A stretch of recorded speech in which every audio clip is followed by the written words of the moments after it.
Kemarin izin melaporkan Kijang 943 membantu penumpang bis CBU yang melahirkan di dalam bis.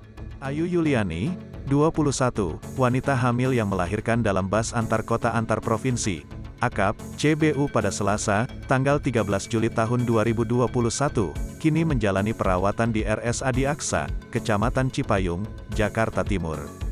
Direktur RSAD Aksa Dr. Dia Eko Judi Hartanti mengatakan Ayu masih menjalani perawatan usai melakukan persalinan darurat dalam bus AKAP yang dinaiki sekira pukul 18 waktu Indonesia Barat. Dari hasil pemeriksaan tim dokter RSAD Aksa baik Ayu yang melahirkan dalam bus karena sudah mengalami kontraksi dan bayi berjenis kelamin perempuan dilahirkan dalam keadaan sehat. Keduanya dirawat oleh dokter spesialis, keduanya dalam keadaan baik dalam waktu yang tidak lama akan diperbolehkan pulang ke rumah. Karena memang persalinan normal, ujarnya.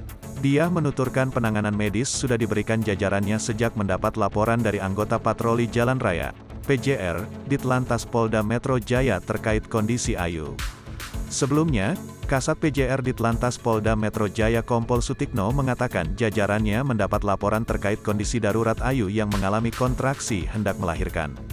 Mendapat laporan unit mobil PJR Ditlantas Polda Metro Jaya lalu bergegas memberikan pengawalan bus AKAP dinaiki Ayu hingga tiba di RSAD Aksa yang berada paling dekat dari lokasi kejadian. Bus dari Sumedang mengarah ke terminal Kampung Rambutan. Karena ada yang darurat langsung dikawal anggota keluar menuju RSAD Aksa.